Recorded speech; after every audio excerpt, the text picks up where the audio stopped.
Stand by, good sir. All right, Periscope is online. Periscope, man.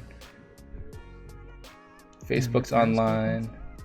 And YouTube is online. Beautiful, which means if I refresh this page, I'm pumped about this. I'm so pumped.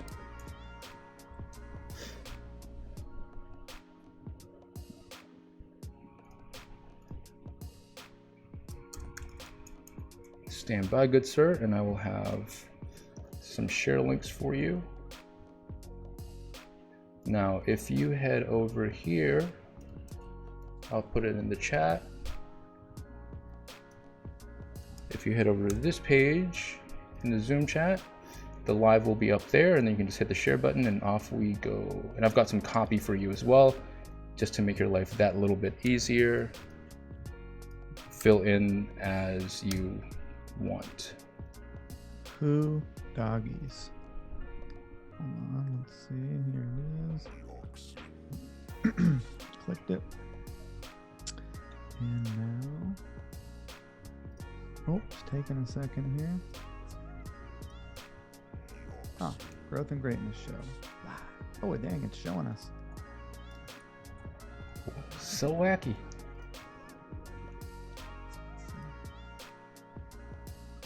What's up, Matthew? Thanks for joining us, and we've got 9 people here already. Guys, if you do us a favor, if you can hear us or you can see us, just drop us any emoji you'd like. I'm partial to the fire emoji, just so that you can be our tech check guinea pigs.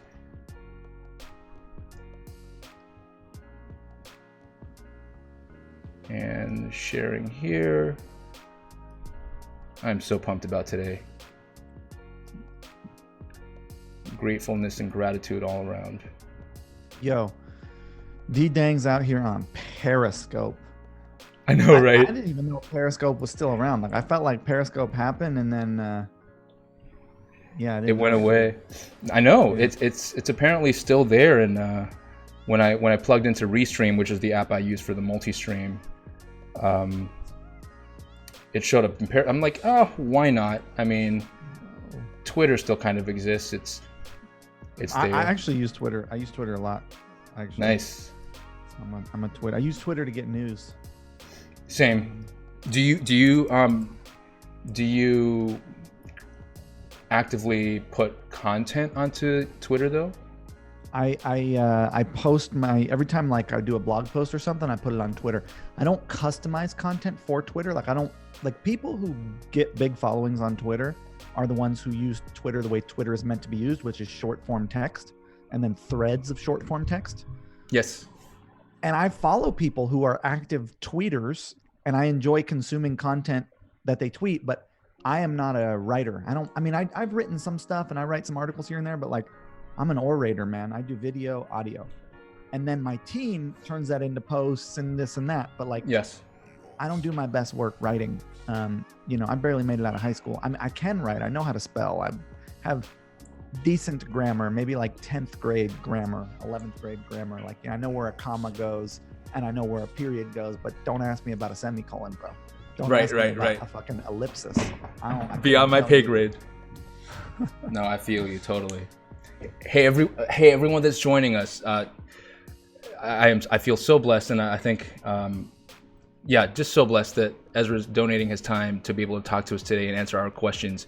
If you have a friend in e-commerce, if you have a friend who is in digital marketing, or who is just an entrepreneur, you want to tag them into today, and you want to tag them into this video, because by the time we get to the end of the final 15-20 minutes, we're going to start opening up questions for you guys.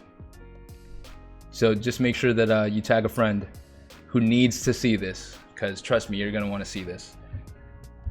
I'm an avid follower of Ezra's content, and my wife is now too. After Blue Ribbon, Nat's looking at me being like, that Ezra guy, he's just so authentic. And then you get to see his wife and meet his wife. No, Nat didn't get to come because she was holding down the fort with Finn. And I think school was still on back then. Yes, school was. So Nat was holding down the fort. But yeah, she's a fan. Sweet. Yeah, we do a lot of, relationship content. Like we used to do more. We're going to pick that back up. Lifestyle Really? communication. Dude, I got some videos. I'll send you. Carrie and I used to do videos about our relationship. It was good stuff. That's amazing.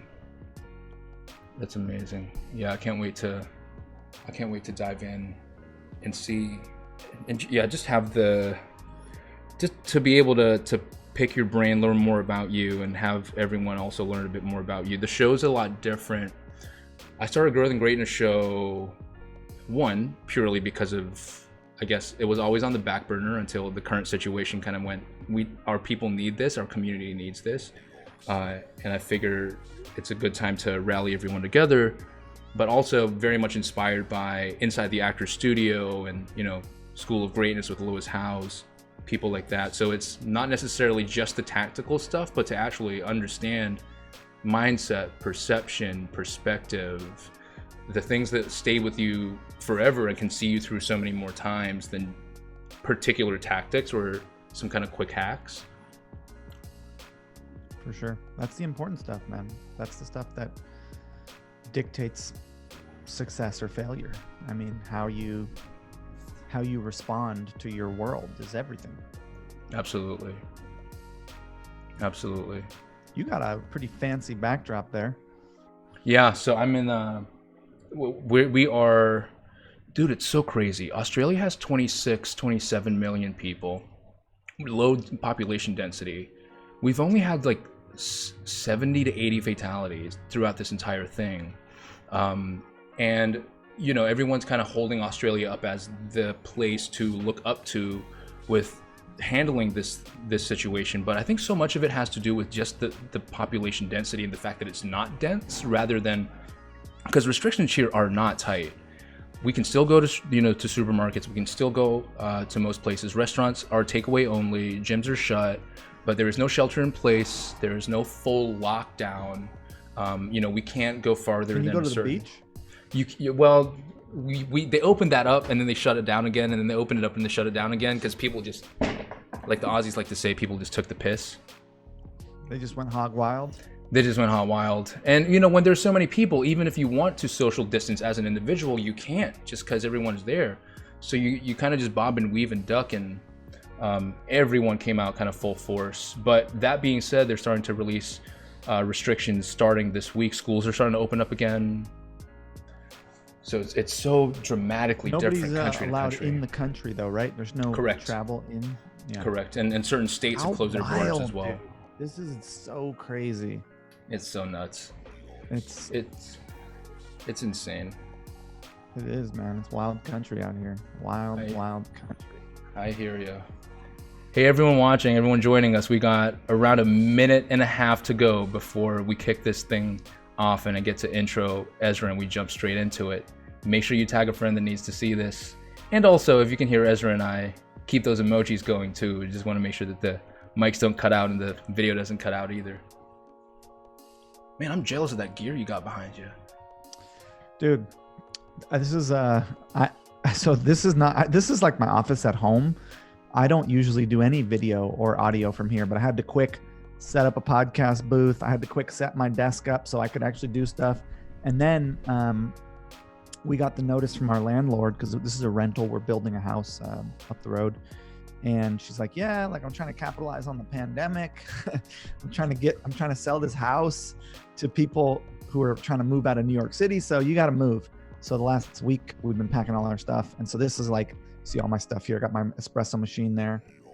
I got my little safe here. I got all my, we just been packing. So this is like a barren office. The only thing in this office is, that's a iPad case. The only thing in this office is a place to do video and my desk at the moment. So not my best look ever, but hey, what are you gonna do? At least I got a painting. Real is real, man. Orientate. Ooh, 10 more seconds. Guys, I am so pumped. For you guys watching, I hope you're pumped with me. We're about to kick off. Got 9 seconds to go. Let's just shortcut this. Fire off the intro.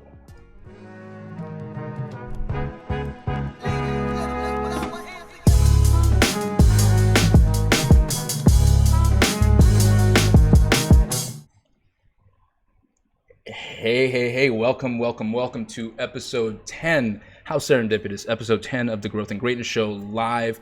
And today we've got Ezra Firestone here with us. Now, again, just like my last show, the last episode, I'm going to talk as little as possible during the intro, but I want to make sure that I do a good job of introing Ezra and giving us a backdrop before we kick off and throw over. So for years, Ezra has been really an inspirational force in the world of e-commerce and digital marketing, and really at the forefront. I was one of those people that got brought into this game because of Ezra's content, right? Ezra's been recognized by, well, first of all, Ezra is the CEO of Zipify Apps, Boom by Cindy Joseph, and the founder of Smart Marketer. He's been recognized by Shopify and Entrepreneur Magazine as a leading e-commerce expert, and I'm sure recognized by all of us watching this too, and a refreshing voice in the entrepreneurial community. He's founded multiple 7- and 8-figure businesses, generating over $94.3 million in the past 4 years.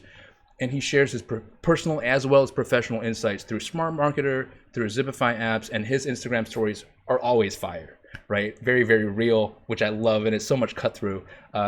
Ezra's an outspoken proponent, I love this so much, of people over profit. He leads a team of 95 employees while traveling the world, educating business owners on how to build brands with integrity and with purpose. Most recently in 2019, Ezra partnered officially with Shopify to create their premier course on Facebook advertising. So without further ado, I think that's as clean of his intro as I can afford to do well. Let's throw over to Ezra. Ezra, thank you so much for taking the time. I really do appreciate you. Happy to be here, man. Thank you for having me. I used to travel the world. I know, right? I haven't done so much world traveling lately, but yeah, man, good to be here. Always fun to talk to other entrepreneurs, business owners, people interested in this stuff about kind of more than just the technical, tactical. You know, everybody wants to buy. How do I get more traffic and how do I make more sales? But ultimately, that's like one part of the game. It's an important part of the game, but there's this whole other side, which you were mentioning before we started, that kind of like is what inspired Growth and Greatness, which is kind of looking at what else does it take to not just be successful, but also to be happy. And that you just provided the perfect kickoff point. For those of us that are watching and, you know, getting the barrage of this is the latest tactic, this is the greatest trick, or this is the method that I used to get from building from scratch to, 100K months. Beyond the tactics, like you were talking about, what are the other areas? So I look at like life in this sort of wheel with slices, kind of like an orange with slices, right? And production, which is how I would label kind of business, like your work cycle, is one like piece of the pie, and you spend a good amount of your time doing it. It's like you sleep for a third of your life, and if you're like most people who are working to make it, you probably work for about a third of your life. You know what I mean? Like 8 hours a day, you sleep for 8 hours a day, you got the other 8 hours.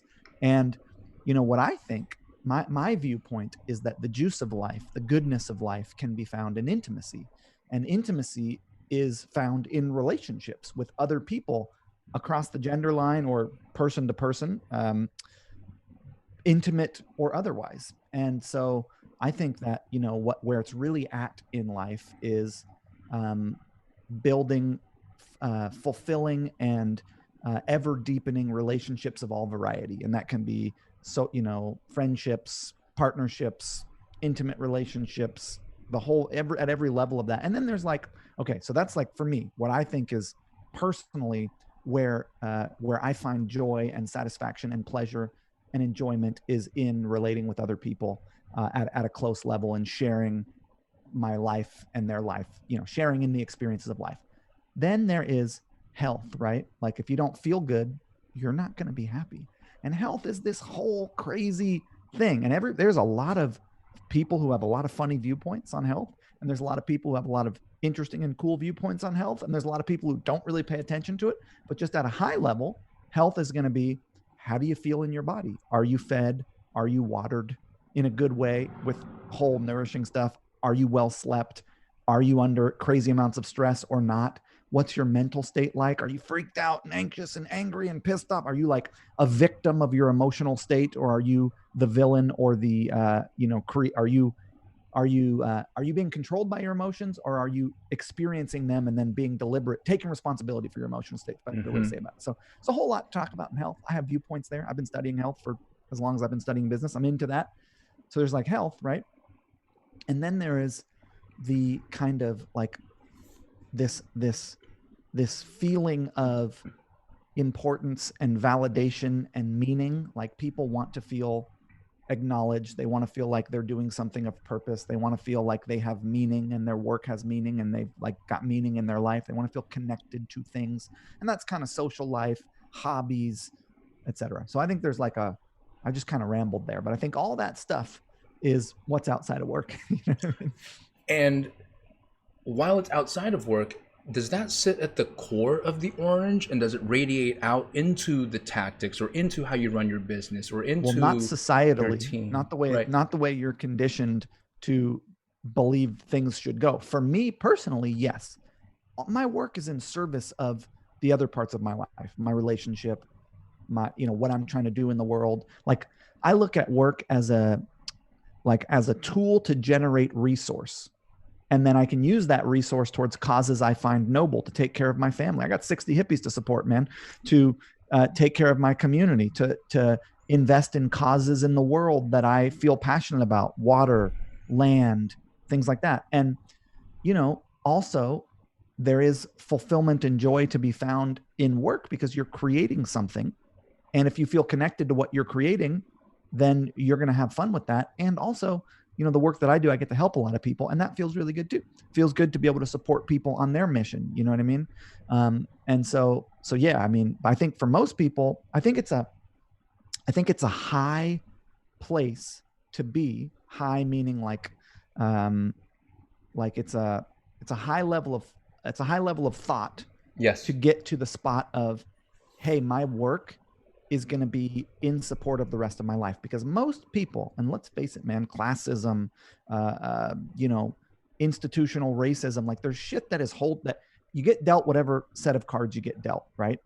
And a lot of people are working just on survival. I got to feed myself and I got to pay my rent and mortgage. And I'm like, they're not at the spot of being able to think about how can their work be in support of their main life. It's almost like there's it's almost like there's a pyramid of needs. Yes. Right? And to transcend that first level of basic survivability and then moving up to the next one. Yeah. Which I started with no money, super poor. I understand hey, I'm hungry and I need to eat and I'll do whatever it takes to eat. You know what I mean? People who are hungry on a metaphorical sense, both actually hungry, but also hungry in terms of I need money to pay rent. I need money for food. I need money for clothes. Like that level of, the water's going out, the electricity's going out. People are falling through the floors because they're moldy. Like that level of, hey, shit is not right financially. Yes.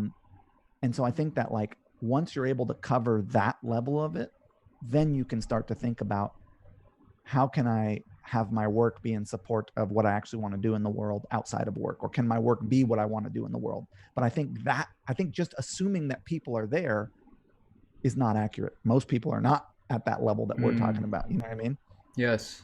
You bring up so many good points that I'd love to dive into. The first one, which I think is so profoundly powerful, is, and I talk about this a lot with my wife, who's Caucasian Australian, and my stepson Finn, who now is 15, and coming from an Asian background, my mom was my mom's a daughter of a pig farmer, right? And my dad's the son of a seamstress, and we, just because of the life that I led, understood and I got to see in my upbringing what it's like to have your back up against the wall and really go beyond that. It's streets, because there's no welfare in Singapore. It's just streets, right? And I talked to Nat and Finn about the privilege of struggle and how it forges a certain type of person. Totally. You mentioned that. You said, you got to taste that and start in that place. Talk us through what that was. I think it's a benefit, man. Mm-hmm. I think it is I think every let's say you get the dealt the set of cards that you got dealt, where, hey man, you didn't start from resource, and it was scary and it was intense, and you got, and you had that pressure to push you to do something. That is like, there's a lot of people who start with means who never learn work ethic, who never learn perseverance, who never learn persistence, who never learn stick-to-itiveness. I just said the same thing 3 times with 3 different words. Who never learn that skill of like, I am going to do this because this is my only option, and I'm going to stick with it until it works. And man, that's a valuable skill to have. I did not have the luxury of being able to fuck around. I had to do something, or that was, you know what I mean? And I think back against the wall is a benefit. Yeah. I think it's like, I had a really intense upbringing in a number of ways, a crazy, abnormal, completely alternate from anyone else I've ever met experience of being exposed to things at a very young age that on some level people would argue you should not be exposed to. Worked out well for me, but some of the people who were raised the same way I was raised, it did not work out well for. I am a self-starter. I have confidence in my ability. Like I had this, like, I don't know, innate set of viewpoints. I don't know what it was, but I was able to survive and do well and thrive in the chaos. Some people aren't. Some people need structure. Some people need, more hand holding. Some people need a little more support, someone paying attention to them. And so I don't think the way that I was brought up is for everybody. Yes, of course. But just to your point of like, and also this is not meant to act like how I had it was somehow superior, or how you had it was somehow superior to someone who might have grown up middle class, had a car at age 16 given to them, had an allowance where they could just get whatever they want, fancy clothes, weren't shopping at the flea market and wearing hand-me-downs. This is not meant to act as if our set of circumstances is superior to yours, because that is not the case. Nor do I believe that, nor do I think you believe that. It is to comment on and mention the benefit of, hey, if you're in a tough spot, there's a silver lining to that. And this brings us to, I think, the ultimate point here, which is perspective. So as a human being, for the most part, and this is not I'm not saying okay. For the most part, I'm just going to say it, and then people can battle me on it, but I'm going to say it anyways. Amazing. For the most part, you get to determine what you experience, in as much as you choose where you put your attention. Hey, that doesn't mean that freaking the coronavirus doesn't happen and smack you upside the head. You didn't choose that. But within that greater container of the world is a happening, you get to choose, even within coronavirus, if you are in a developed nation, mind you. Okay, so caveat again, but just saying, you get to choose where you put your attention.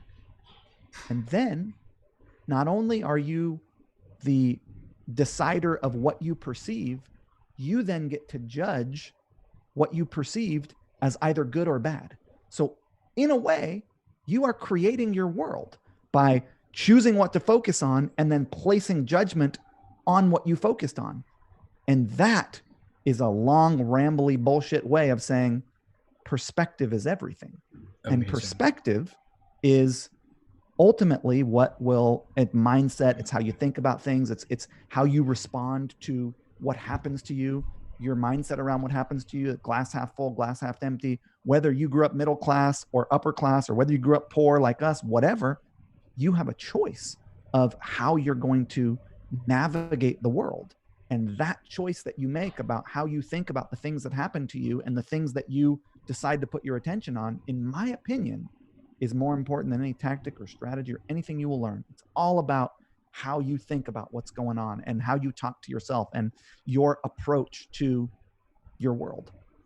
Amazing. And which really validates the advice that I was given once, which is our perceived reality is the stories that we tell ourselves. It's our narrative and how we choose to craft that narrative, as opposed to being a jellyfish in the ocean where you're completely well, even jellyfish can move in a certain direction, but circumstantially speaking. So that brings us very nicely, again, perfect segue into the next point. With what is happening right now, where if we are all ships and boats in the ocean is very choppy and very volatile right now. What are you seeing within your community of entrepreneurs that you advise, and you have that community and you talk to and interface with? What are you seeing there now that things have moved along a little bit, and we kind of accept what's happening, or at least have a grasp of what's going on? And what are you saying to them to help them navigate through whatever you're seeing? So, yeah, I mean, it's choppy for some people. Big corporations are stoked; they're getting cash in America. Mm-hmm. It's choppy for the small businesses. It's choppy for the employee class. It's choppy for those folks. I got a $208,000 payroll loan from the government to help with payroll because my company's taken a major hit. My company's revenue is down, my core company, by about 80% since this because Wow. of supply chain issues. Yes. I don't have enough. My supply. I manufacture in New York, dude. Just Right. my county has more cases than your whole country. You know what I mean? So it's not a good time to be manufacturing in New York. But so interesting thing is, I'm in e-commerce, and I'm an e-commerce educator, and I have a mastermind of 100 other e-commerce business owners. You met them when you came to Florida to hang with us. And I own a checkout application that processes Shopify stores orders. And I process somewhere between 1/3% to 1% of all orders on Shopify. I process a good amount of revenue. I put like $1 billion through my checkout across thousands of stores. Before coronavirus, up to like March 15th, the average amount of revenue we processed per day was 1.7 million. Yesterday, we processed 3.9 million. Same stores. So that's a snapshot of what's happening in e-commerce. The baby boomers and Generation Y and even Generation X, Gen X is kind of 45 to 55 right now. Baby boomers are a little older than that. Gen Y is the millennials. Any of those groups that were not using e-commerce and had not adopted e-commerce have now adopted it. They've been forced to. So that's going to fast forward the e-commerce growth rate considerably, which is a really wonderful thing for merchants. If you can keep supply chain in order, which is something that I'm struggling with. So, the response is to clam up. This is what people wanted to do initially. Oh shit, and if you have any underlying fear or anxiety, it's going to be brought to the surface because this is an anxiety producing time that is not related to this. And so don't respond to this from the state of anxiety and intensity. Calm down, take deliberate action, relax. So first and foremost, like chill, don't freak out, and don't try to take that. You ever been in a boxing match or a wrestling match? If you tense up, it's over. Yeah. Right hook digital. You got to stay loose. You got to stay smooth. You got to float like a butterfly. You got to throw your jab out there. You got to stay relaxed. First and foremost, in chaos and in intensity, relaxation is your friend. That's the first thing. So if you're all clammed up, you're hosed. Second is, half the people are out of the ads auction. It's been a real cheap time to advertise. If you don't have anything to sell, what am I doing? I'm running video views. I'm running page post engagement. I'm running email lead gen, building my audience. I'm going ham on that. I'm going ham on data. I'm going as heavy as I can, building my audience, because now's a really cheap, there's 40% more internet consumption. Take advantage of that. Create content. Get in front of your audience. Build your audiences. Sell stuff if you can, because it's a great time to sell stuff. I've been trying to dial my sales down. I can't dial them down fast enough. I was trying to do 800 grand in April. I did 1.3 million. Too much. I mean, it's all. I also have 100 employees and hundreds of $1,000s a month in staff overhead, and I got all. Sounds fancy, like I make a lot of money. I do, and it's wonderful. But I also, the cat comes with claws. Cat comes with claws, baby. I got crazy shit that I got to deal with too. You think you want a whole bunch of money until you have it. I do want a whole bunch of money, but it's like there's a whole level of intensity that comes with being at the end of the line for this whole operation. So I can't tell you how many founders of 8-figure brands, 9-figure brands wish they could go back to 7 figures, lean team, high profit. But anyways, create stuff. Now's a really good time for creation. Now's a really good time for advertising. Now's a really good time for spring cleaning. Clean your email list, because deliverability is tough. Everybody's emailing. Reorganize your Google Drive. Make your standard operating procedures. Like go in and do the work that you can't do when you're in the middle of just operations. If you have space, make stuff, build awareness, organize and optimize. Those are like the 3 things you want to do. And we're doing all that. We're making new videos. We're making new pre-sale articles. We're writing blog posts. We're creating content. While we're not selling, we're creating assets that we can use. We're developing new products. I had some in here. I just put them away, but we're focused on our, we're switching from regular plastic to sugarcane plastic. We're getting a product launch ready. Like, we're creating. And I think you have a bunch of downtime. You're at home. Create stuff. Take care of your body.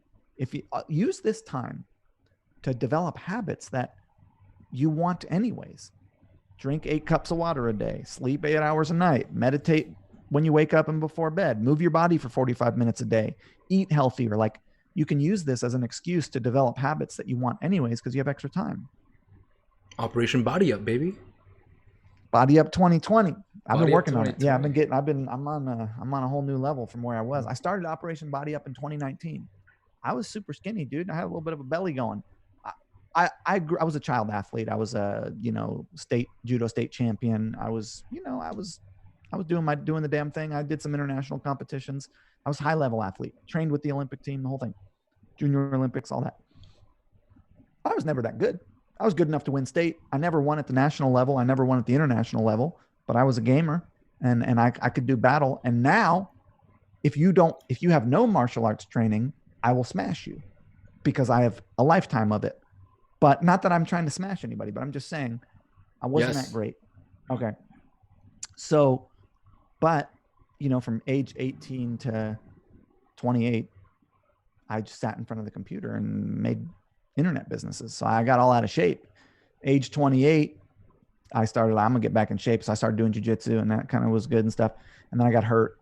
And so I was out I tore a ligament in my shoulder.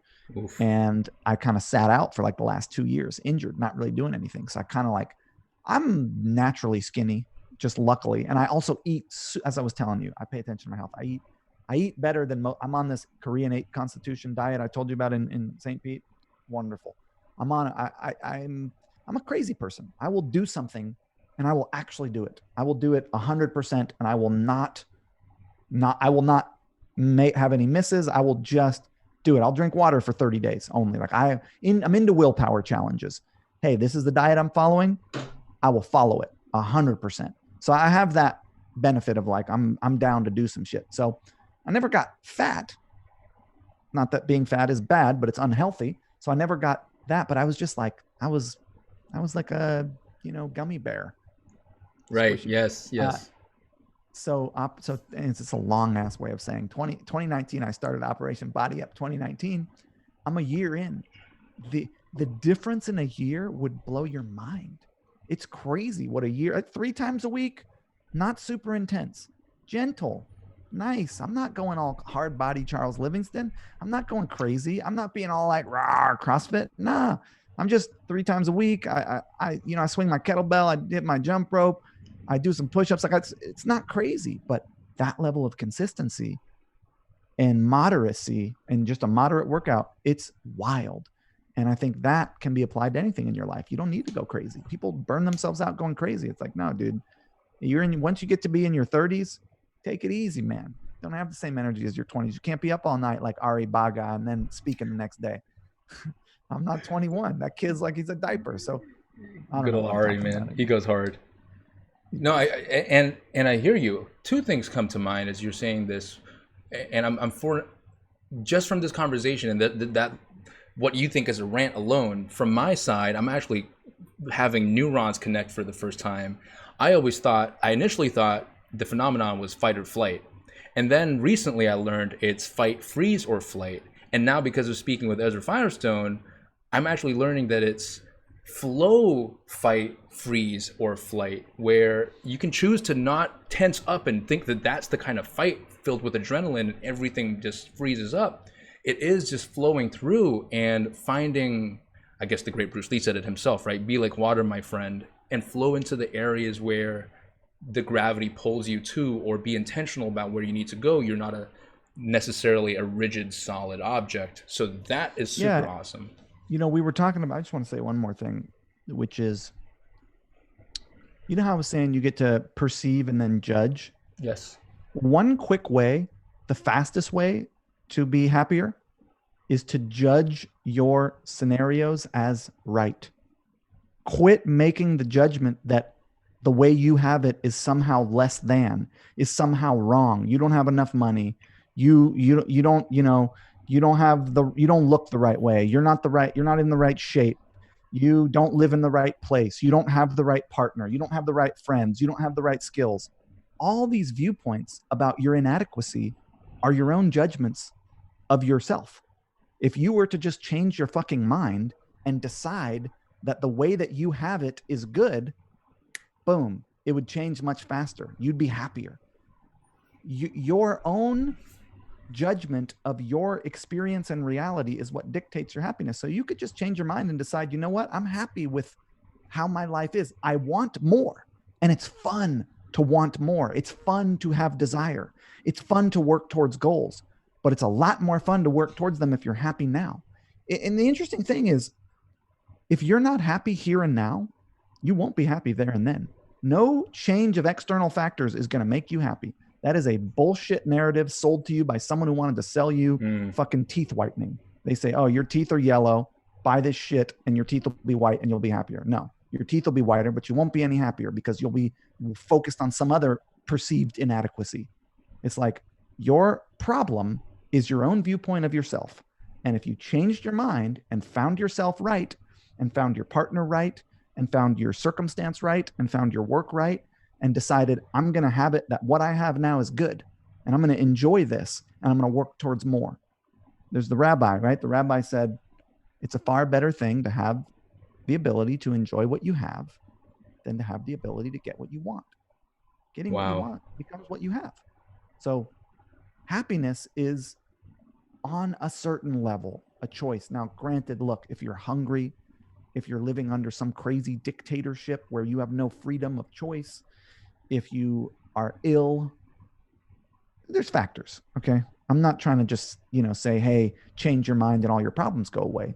That's not what I'm trying to say. But I am trying to say, change your mind and a lot of your problems go away. That is true. So it's, it's nuanced, of course. Yeah. Approaching life with a lens of lack versus approaching life with a lens of acceptance. And this is what I have, an approval. Yes, beautiful. And to be completely frank, I fell into that mindset of lack camp for the longest time. We all do. It's sold to you everywhere you look. You are being sold that you stink and you need to buy deodorant, that you don't have the right clothes, you're not tall enough, you don't have the right haircut, your teeth aren't the right color, your balls are too hairy, or what. It's like this the man shaver thing they're selling everywhere. Yeah. Everyone is selling you some level of how you're broken and they can fix you. This is how people sell shit. Here's how you're broken, and let me convince you of your inadequacy. Let me tell you how you are broken first. Get you to believe that about yourself, and then let me sell you this solution about, hey, these cell phones are going to kill you. Here's a radiation-proof case. I'm not immune to this. I'm not above this hustle. I'm involved in this hustle. This is the radiation-proof case. I will buy into these. I'm interested. I'm a mark. I'm interested in being sold to. I'm not saying it's bad. I'm just saying once you understand the paradigm, you can choose what level of which you want to engage with it, right? So the reason why it has seemed to people, hey man, you seem pretty chill. What's going on? You got this crazy business. How are you handling it? Well, I'm not attached to the success of the business because I'd like it to be successful. It would be wonderful if they stayed successful. I'm attached to three things. Having a good time. First and foremost, I want to have fun, and I'm going to optimize for that. I want to have fun doing what I'm doing. I want to make good stuff that truly serves the world. Secondly, and then I want to be profitable. And if I can do those three things, I'm winning. And if I can have fun and make good stuff and just break even and pay my bills, I'm still happy. So I don't care how big it gets. I'm not right. This fascination with scale is a misguided approach to business, and it is sold to you at every level. Scale, grow, bigger, more is better. Dude, you've grown a business. It's crazier once it gets bigger. It's way harder. It's way more intense. And the bigger it gets, the less money you take out of it. So I'm just saying that the goal should be to enjoy yourself and to make good stuff and to also be profitable, but not at the expense of enjoying yourself and making good stuff. Yes, because that keeps everything else going, and at least your center is, man, that's such powerful stuff. It's it's really profound to, and I think a lot of, with what you said already, I think a lot of entrepreneurs can take a lot away from that if they, with my team, we call it the fourth dimension. If they look between the lines and look at that fourth dimension, there's so many principles that can guide us through tough times, which is what I would love to segue into. This situation is caused a lot of people to freeze up, right? And a lot of people to act from a place of worry.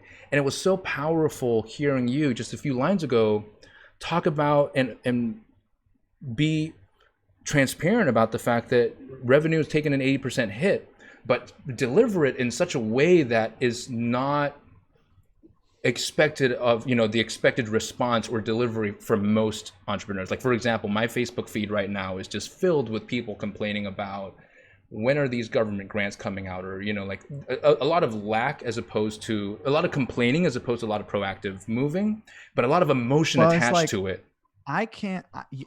Look, you can't complain about the scenario you put yourself in. I was the guy who decided to build this crazy business in the first place.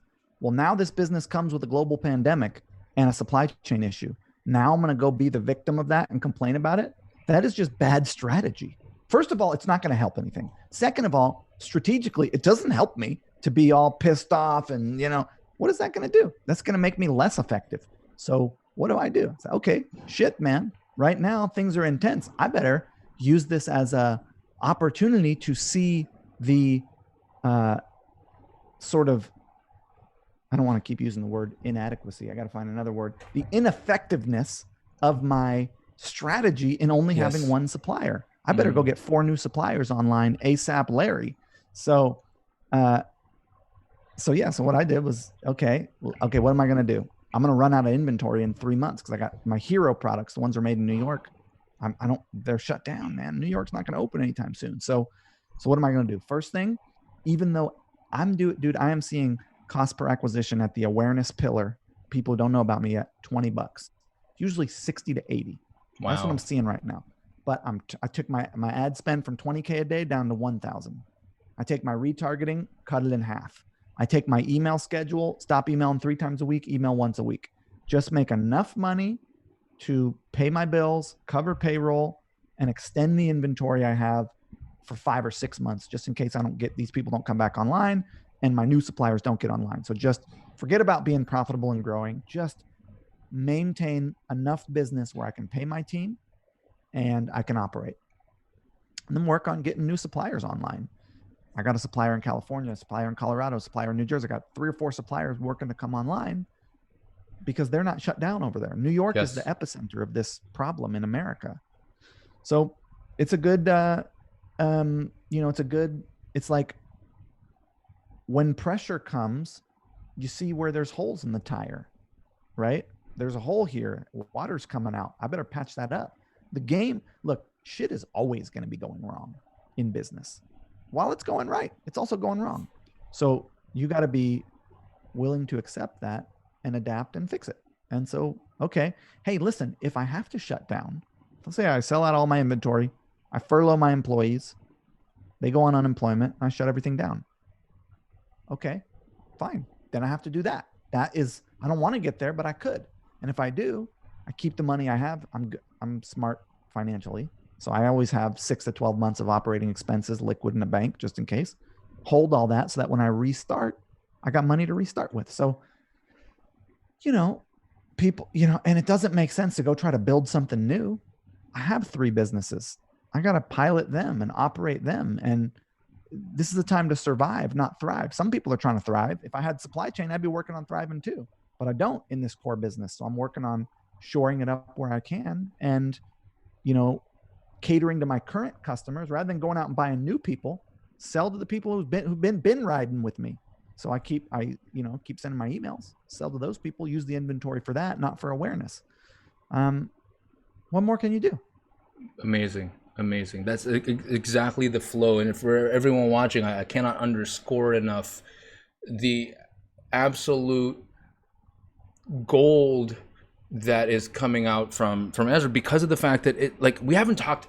Ezra's mentioned briefly about tactics, but the perspective here is so powerful, and with that arms you across the board in such a powerful way. there's already such great stuff. We're getting close to the final 15 minutes. The comments are lighting up with questions, so I just want to make sure I fulfill my promise of making sure the audience's questions get answered. Should we kick off there? Yeah, dude, let's do it. Awesome. So first question here, do you have any team members that you struggle to bring into your company culture? And if so, what do you do? I've had like 3 people who've really not jived with the way we do things, and the way that we do it is people over progress. So we want to make progress, but not at the expense of people. And a couple folks have joined the company and been so focused on getting shit done that they kind of ignore people, or they overwhelm people, or not listening to people, or they are, pushing them, I hear what you mean. Just not getting they're not getting that the point of this is enjoyable work to make good stuff, and then also to achieve goals and be profitable. But like first and foremost, to have fun and make good things. So I had to fire him. I not the first. I have calls with them, talk to them about it. Of course. Sit down with them, give them opportunities to change the whole thing, not just kicking people out. And I got 100 people, and I've only ever had to let go of 3. Had to let go of 1 other person because they were stealing from me. There's that person. I had to let go of another person because I hired him on the jiu-jitsu mat and he couldn't type. That was a problem. I hear you. I hear you. It's funny. My cousin. I had to fire my cousin because he was working a full-time job, and then he was trying to do this at night, and he was falling asleep at the keyboard and stuff. So I had to let go of him. But just culture. There's a lot. Look, people want to do well, and they mimic you. If you're the leader, they're going to act how you act. If you're all crazy and intense and freaked out and screaming at people and all chaotic and shit, that's going to be how people act. But if you tell people, listen, I want to make sure you're comfortable. I want to make sure you're having fun. Make sure you have a good place to work, a desk, a chair, the whole thing. I want to make sure that you know that I think your role is as valuable as any role in this company, and that I think that only you can see what you can see. And if you see something, say something. If you see a way that you could have more fun, that we could make better products, or we could serve our customers better, come tell me. And I might not always take your advice, but I really want to know, because I might take it. Most of the time I do. And that gives people this sense of agency, this sense of autonomy, this sense of ability to manipulate the direction of the way things go. And they're stoked on that. And then I pay people as generous as I can be. I give healthcare, I give paid vacation, I give sick leave. I do the best I can. 401k. Yes, the right thing is always the right thing. Beautiful. The right thing is the right hook. Bang. Right Hook Digital. Boom, boom. All right, next question here. This is interesting. I'm gonna ask it anyway. Feel free to go as long as short as you want. So, what do you think about the cash on delivery e-commerce business model? I think it's done by necessity in places like India, where people don't have credit cards. I think it's great. Horses for courses. Next one from Donna. Hi from Donna at Australian Sweetco. We're just doing a plug there. Thank you. I've been a massive fan for a while now, Ezra. I think the processing app is one-click upsell, or obviously Zipify as well. I've looked at it a few times, but it doesn't have Afterpay or ZipPay, and I'd love to ask you if there are plans to integrate those payment gateways. It's like a product question. Well, we won't be integrating Afterpay or ZipPay, but you can use one-click upsell, and then you can still use those on the side. So anyone who goes to checkout in the cart will just see one-click upsell, and anybody who chooses Afterpay or ZipPay will see those. But we are integrating to Shopify. So within a couple months, you won't have the problem, because Shopify integrates with Afterpay, and then since we'll be integrated to Shopify, we will by default also. So 3 or 4 months, you won't have any issues. Boom, Donna, there you go. You're gonna be able to jump in pretty darn soon. So we have another one here. Love the perspective. Okay, that wasn't as much a question, really. I got Mitch here as well. Ezra, longtime listener, first-time caller. My question is about building your brand towards a sale or acquisition. If your brand's community feels a strong connection with the founder, for example, Cindy Joseph, how do you go about weaning them off the founder while still maintaining a sense of intimacy between the brand and the community? Start introducing more faces. Do an ambassador program. Start putting out content from brand ambassadors. Write articles from the voice of the brand, right? You look at my blog, you'll see one of every 5 pieces of content is just an article, not written by anybody. Get get a whole bunch of faces. Keep the founder, but start introducing a whole bunch of people. Go look at the Boom, dude. Just go to Boom, go to my blog, look at it from when it was all Cindy Joseph, and then look at what I've done since. I have literally a playbook for this. If you just look at the content, go to the Boom blog, look at the page of posts, go back, look at the page of posts before that. You can see all Cindy, and then sprinkling in other people, and then sprinkling in article. You'll see the playbook there. It's important to do before you sell it, though. Guys, right there, it's success leaves clues, and Ezra pretty much handed it to you. You don't even have to go search around for where the clues are. It's right there. It's funny. I tell the team it's like the Avengers theory, right? You start off with Iron Man 1 and Iron Man 2, and then you introduce Civil War with Captain America, and then that's what builds on the success of the Avengers. And guess what happened in the last Avengers? They killed Iron Man. Iron Man doesn't have to be there anymore. The movies still sell. So he wasn't in that one, or did he die in that one? They killed him off in the last one because he was the guy that, the hero that sacrificed himself. And right. Are they going to make another one where he comes back? I'm hoping so. I love Robert Downey Jr. Yo, was that the one with the fat role. Thor? Yes, that was the one with the fat Thor. This is my favorite, dude. That guy when he was fat was the best. Oh my god, a fat Chris Hemsworth was awesome, and he was just burping away and just fucking around. It was beautiful. Okay, we've got. Let me just vet some of the questions here. Get out there and be seen. Okay, got it. So guys, we're a new startup in the fashion and dog industry in Australia. Built the website, Shopify store, have stock, but I'm struggling to get out there and be seen. What would you do if you only had $2,000 left to get out there? Since agencies are not on a budget yet, like where would you put that last bit of cash? I don't know if it's a Hail Mary there, Prue, but that's a real question. $2,000 is not a lot, but you want to stretch it out. So I would probably spend, $50 a day over a few months and start testing and tweaking and optimizing a sales process. I mean, I know you teach stuff. D, do you have courses on ads they could go through? I certainly have courses you could go through. So I would get a course of some variety. I have 2 free courses on the Shopify Academy on Facebook ads that are great. Go through those and then implement that strategy. I teach you literally how to build a sales funnel and buy ads, and then spend $50 a day tweaking, optimizing. That'll last you $1,500 is 30 days. So 2.5 months you'd get out of $50 a day of testing, tweaking, optimizing. But like if you only got $2,000, spend it on buying traffic to your store through an optimized sales funnel and use that money to tweak and test and figure out what creative resonates and what audiences resonate and what products are converting. But like, there's no way around, in my opinion, you got to buy visibility and you got to get the people who see you to engage with your ads and then be interested enough to watch your video and click to your site. And then once they get to your site, to be compelled enough by your offer page to buy. That's the game. And you can be all fancy about it and you can give it a bunch of funny names like I do, and you can talk about it any way you want to talk about it. But at the end of the day, that's what you got to do. However you do that is sort of irrelevant. You just got to do that. And I got my way to do it, and D's got his way to do it. Other people have their ways to do it, but like, that's what you got to do. Get people's attention, get them to consume your content, get them to click from your content on social media over to your site, have your site be compelling enough to want them to add to cart. Yeah, absolutely. It's funny, when I first came into the world of online and e-commerce and all that, I had a tech startup, and the way my caveman brain worked was, well, that sounds to me like I just need a sign twirler or a bunch of people giving out flyers.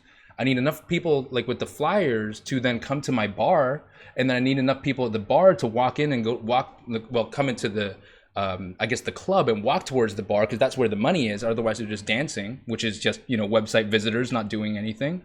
And that's how it broke down attraction, pulling traffic, foot traffic, and then conversion. Because you can have a bunch of people dancing at the bar, on the dance floor, but if not going to the bar, that's the conversion piece. And how do you get them back and back again? So that's exactly what Ezra said.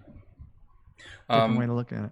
Yeah, I caveman everything because it's just how it just helps my simple brain work out. Okay, we're getting to the exciting part of the show. So this is the final 5 minutes. I want to stay very respectful of Ezra's time. The Now, like I, final countdown. da-da-da-da, da-da-da-da-da. Man, Dude, I was listening to Tom Petty earlier, and yeah, he's got this song called "The Waiting." You heard yep, that song?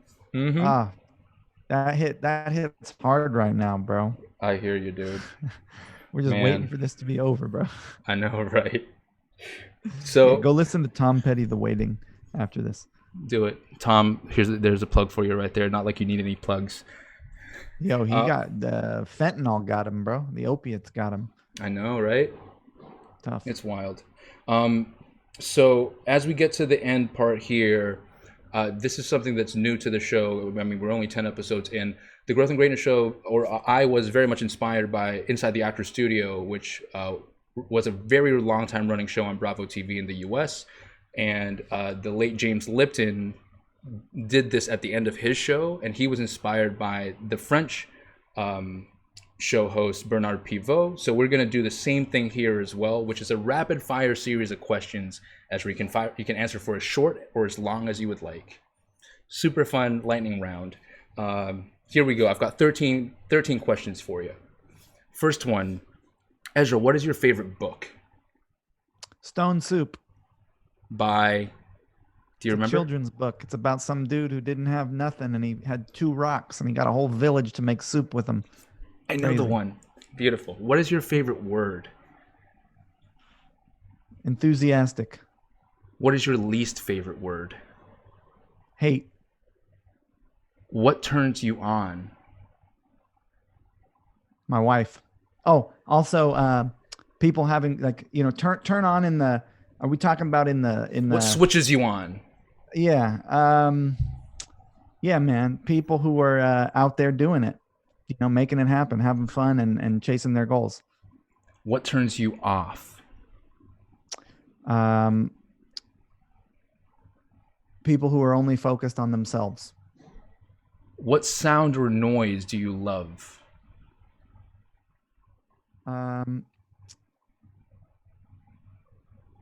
Well, I love the sound of the river outside on this piece of land that I bought, or that I am going to be a caretaker to for a time. And what sound or noise? Ironic that the word your least favorite word is hate. Hate's a strong word, man. I don't know. It's just never been one I've been down for. What sound or noise do you strongly dislike? I don't think word. Maybe I could change the answer from hate to hate's a fine word. It's I don't really like hate that much, actually. I keep that answer. Okay. What sound or noise do you hate? Yeah, it doesn't bother me to hear it, but that's what I'm trying to say. I'm keeping my eyes closed so I can have these just be real. Dude, the sound of my cat in the morning trying to get me out of bed to feed her when I'm still trying to sleep is terrible. She gets up on this perch, jumps down on the bed, and tries to blast you. It's a pain in the ass. What's your favorite curse word? Fuck. For sure. I say that one a lot. Yeah, I say that one a lot. It's the classic. It is. It just percussive. What profession other than your own would you like to attempt? Change my answer to asshole. Asshole? I use that a lot too, but I use asshole in like this fucking asshole, like not in a sort of derogatory way, but just like as where I grew up, this fucking guy. Asshole was used interchangeably with like that guy, Yeah, you had it. Yeah. Nice. What profession other than your own would you like to attempt? There's a while where I thought I wanted to be a professional poker player. Definitely don't want to do that anymore. What profession? Like actually literally, or just like in a dream world? In a dream world or literally. Completely up to you. I always thought it'd be fun to be an anchor on a news show. I thought that would be fun, but the news gets such a bad rap now, and this was 20 years ago when the news was still some level of cool. I thought it would be fun to be a professional athlete of some variety. I mean, I had my own athletic career that only went as far as it did. Now, I grew up as a fan of athletics on every level in sports. So I always thought it'd be fun to be some kind of a professional sports person. That was not in the cards for me. I hear you. What is the greatest piece of advice you've received that helped you grow?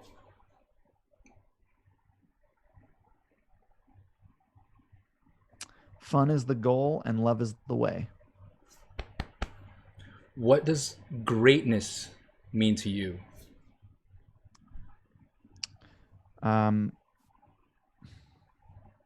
Serving the world unselfishly and profiting.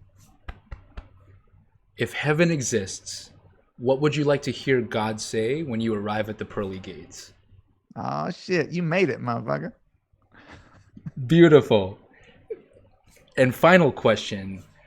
For everyone watching this, where can they go find you? If they haven't found you already, I mean, come on now. But if people are watching this, where can they go find your stuff, your advice, your courses, all that?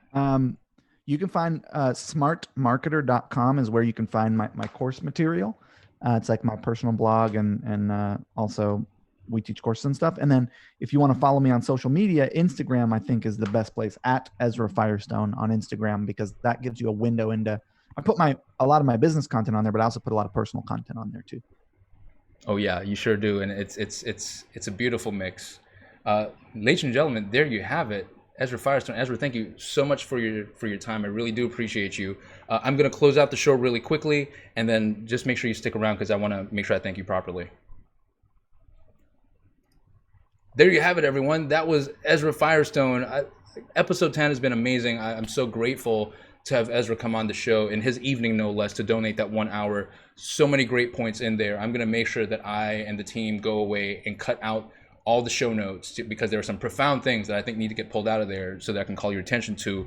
If you like this show, if you like this episode, please make sure that you hit the subscribe button in YouTube if you haven't done that just yet. You can follow us on Facebook as well. And make sure you tag a friend, because the whole point of this show is that we can help as many people as possible. So make sure you do that. See you next time on the #Growth and Greatness Show.